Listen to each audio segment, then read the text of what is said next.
From our Nepal correspondent, a regular series of articles by Dr. Balmukunda Regmi.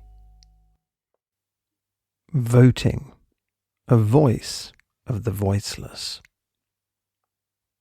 For some of those who did not have to fight for voting rights, or those who are used to making decisions through wrestling of muscles, voting may seem a worthless practice.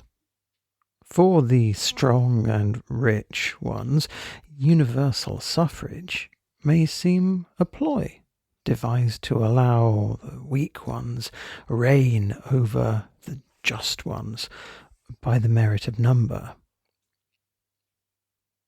Even in the modern democratic country, the USA, it was after prolonged struggles that black males were allowed voting rights in 1870. All females had to wait until 1919 to cast their votes. But up to now, Saudi women have no voting rights. In some other countries, women are allowed to vote, but their turnover is low due to societal pressures and norms. Split by international or regional boundaries, the universal suffrage still provides a mechanism to allow all adults to express their voices peacefully. It helps reach a conclusion acceptable to the majority of the people who have a say on any issue under consideration. A vote is a voice, a countable, standard unit voice. Ballots recognize the voices of both the orators and the voiceless, giving equal footings to all those who are able to cast a vote. Outside the ballots, the sizes of the voices are unequal. They range from mute to thundering. Some are compelled not only to hide inner feelings, but they even have to chant slogans exactly the opposite of what they think. Influencing factors. Influential media tell stories the way their sponsors like. The majority of warlords, terrorists, underworlds somehow have many common characteristics that they believe in: muscles and might and arms and fights, that they resort to threats to silence the society at large, that they are linked with the state powers through hidden channels, and that they make legal and illegal quid pro quo deals. Overcoming all these challenges through a fair and free voting is not an easy job. Biased or unbiased, many factors influence the voting process and its outcome. There exist various interest groups who claim themselves as umpires, advocating for free and fair elections. Some of them indeed try to remain neutral as to who wins, and just wish the voters are allowed to make their independent decisions and vote accordingly. Others feel they need to support the voters by characterizing the candidate parties or individuals as good or bad, democratic or authoritarian, leftist or rightist or centrist, progressive or retrograde, offspring of the soil or aggressor, friends or enemies. Some others may go to extremes.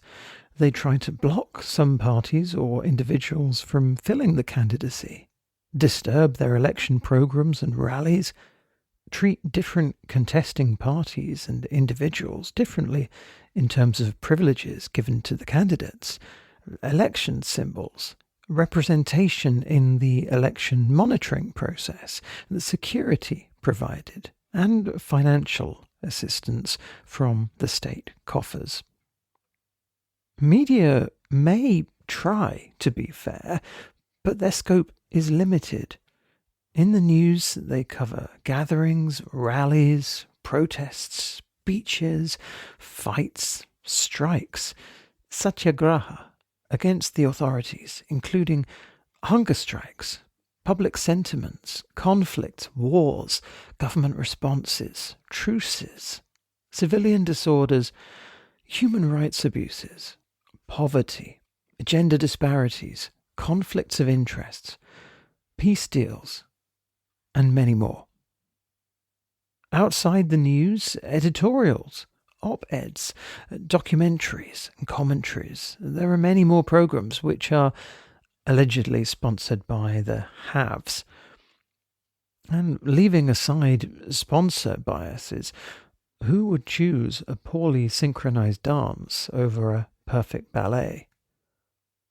Even the voting process becomes more cumbersome for the weaker ones.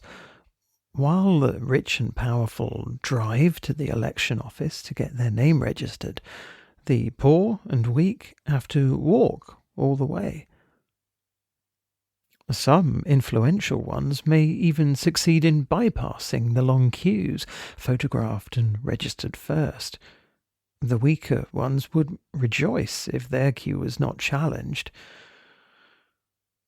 On the election day, many of the influential ones manage to wear badges that identify them as volunteers, election observers, or agents of the candidates, and get freer mobility and preferential voting opportunity. Even where online registration and voting are available, the haves are in a better position of utilising such provisions. Such biases are very hard to overcome.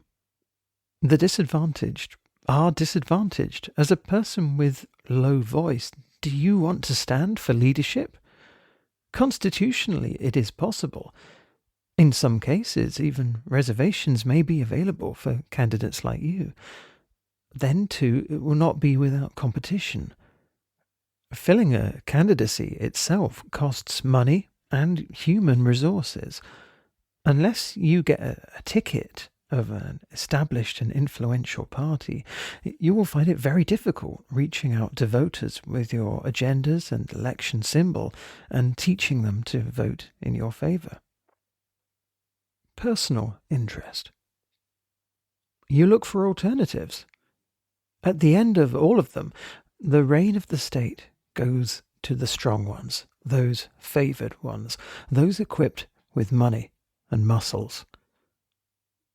Some have succeeded in ruling their subjects generation after generation, not only as monarchs, but also as people's revolutionary leaders working on behalf of the oppressed.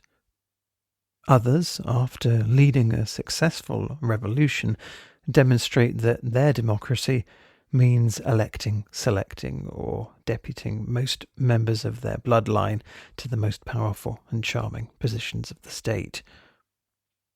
Even some of those who were forced to abort the uprisings managed to get personal benefits through bargains. Those honest leaders may become martyrs in the hands of outside or inside enemies.